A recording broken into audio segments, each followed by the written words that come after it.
फैसला छोड़ दिया है तेरे अंदाजे पर। फैसला छोड़ दिया है तेरे अंदाजे पर। रोज एक बात समझाई नहीं जाएगी। रोज एक बात समझाई नहीं जाएगी। तू गर नहीं सुन पाया तो गौर से मुझे देख। बात ऐसी है कि दोहराई नहीं जाएगी। बड़ी मीटिंग बुला ली है किसने? तो लालू जी ने। क्यों? तो विधायकी छोड़ देंगे तेजस्वी यादव। अगर तेजस्वी यादव विधायकी छोड़ देंगे तो आखिर करेंगे क्या? क्या सांसद बन जाएंगे? और फिर राघोपुर का क्या होगा? क्या उनकी पत्नी राजश्री यादव वहां से उपचुनाव लड़ेंगी? राजद में बड़ी हलचल है। तो आज सियासत में इसी को समझिए। प्रणाम, मैं हूं चंदन झा और आप देख रहे हैं प्रत्यंचा। चलिए अब विस्तार से खबरों को समझिए। और खबर यह है कि आरजेडी में बड़ी हलचल है। बड़ी हलचल इसलिए है कि बस नजदीक, मतलब 16 मार्च को राज्यसभा के चुनाव होने हैं और 5 सांसदों के कार्यकाल पूरे हो रहे हैं, जिसमें से पहले की 2 सीटें आरजेडी के पाले की थी और 2 सीटें जो थी वह जदयू के, और 1 सीट पर उपेंद्र कुशवाहा। और सारे के सारे जो हैं ये हो रहे हैं, अब दरकिनार हो रहे हैं। दरकिनार का मतलब यहां पे कहना चाहते हैं हम ये, इनके कार्यकाल पूरे हो रहे हैं, जिसमें से आपको राजद से एडी सिंह, प्रेमचंद गुप्ता, और इधर जदयू से हरिवंश नारायण सिंह, रामनाथ ठाकुर, और भाजपा के एक कोटे से थे कौन? तो उपेंद्र कुशवाहा। अब कौन जाएंगे राज्यसभा एनडीए से? इस पर हमने कई वीडियो बनाए हैं, कई बार कई तरह की जो खबरें हैं वो हमने आपको बताई है। पिछले दिनों हमने आपको बताया था कि नंद किशोर यादव और पवन सिंह भाजपा से जा सकते हैं। आज जो हम बात करने वाले हैं वह आरजेडी की बात करने वाले हैं, और आरजेडी में समझिए कि बड़ी तैयारी है और बड़ा ऐलान पहले ही कर दिया था तेजस्वी यादव ने। और बड़ा ऐलान इसलिए किया था और कहा था उन्होंने, जिसकी उम्मीद, हालांकि एनडीए की तरफ से लगातार यह बात कही जा रही है कि क्लीन स्वीप, मतलब 5 सीटें बिहार से खाली हो रही है और सभी सीटों पर एनडीए के प्रत्याशी की जीत होगी।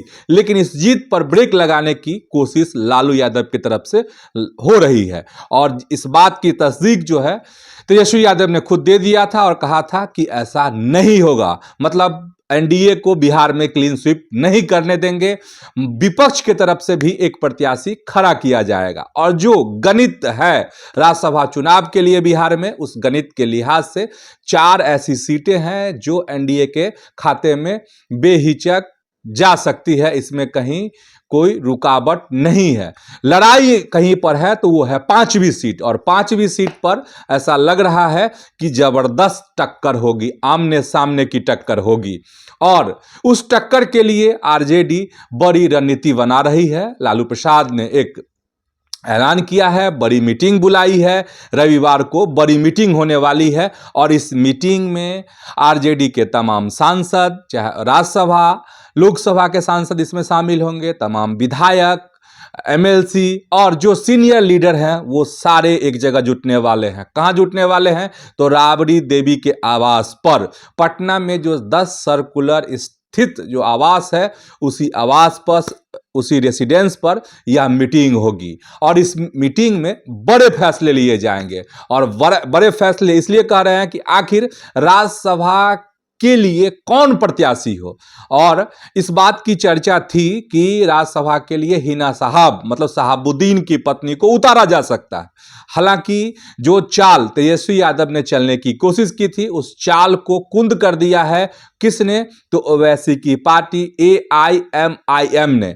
खबर यही है अंदर खाने की, एआईएमआईएम ओवैसी की पार्टी ने हिना साहब को समर्थन देने से साफ इनकार कर दिया है, और ओवैसी की पार्टी ने अपील की है तमाम विपक्षी पार्टियों से कि उसके प्रत्याशी को समर्थन करे। मतलब राजनीति में यहां पर बड़ा ट्विस्ट है।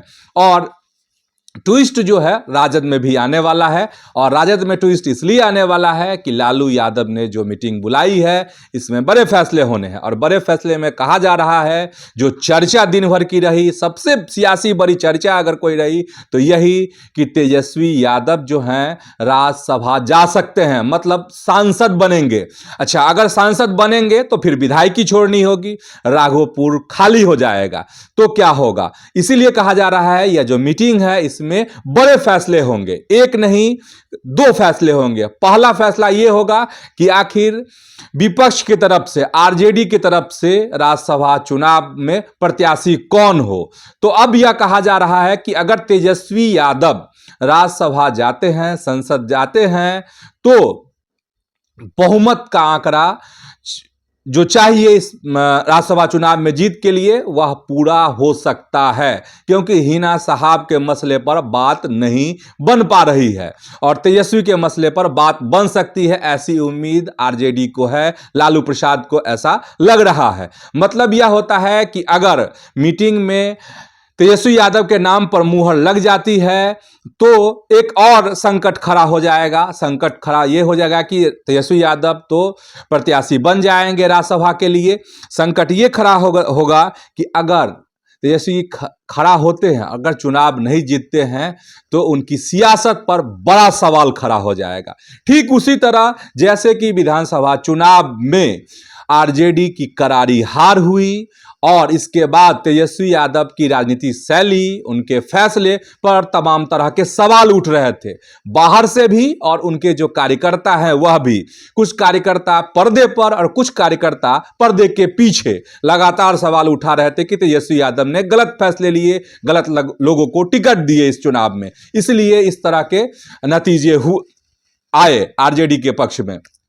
तो चुनौती वहां भी आरजेडी के लिए रहेगा, तेजस्वी यादव के लिए रहेगा। अगर चुनाव जीत जाते हैं तो तेजस्वी की जो छवि अभी डेंट हुई विधानसभा चुनाव में, उस छवि में निखार आ सकता है और तेजस्वी यादव जो है नेशनल लीडर के तौर पर उभर सकते हैं। मतलब राज्यसभा में अगर रहेंगे तो बड़े बड़े मुद्दों को खुद से उठा सकते हैं और पटना से मतलब दिल्ली तक बात पहुंचेगी और दिल्ली तक अगर बात पहुंचेगी तो पूरे देश भर में वह बात पहुंचेगी, यानी छवि बड़ी हो सकती है तेजस्वी यादव की। हो सकता है कि यह सब बातें लालू प्रसाद के मन में चल रही हो, लेकिन अब सबसे बड़ा सवाल यह है राघोपुर का। अगर तेजस्वी यादव चुनाव लड़ते हैं, हारते हैं या जीतते हैं, जो भी हो, अगर जीतते हैं तो फिर सियासत दूसरी तरह की हो जाएगी और फिर राघोपुर के लिए सवाल खड़ा हो जाएगा कि राघोपुर में तब तो फिर उपचुनाव होगा, तो उपचुनाव होगा तो प्रत्याशी कौन होंगे।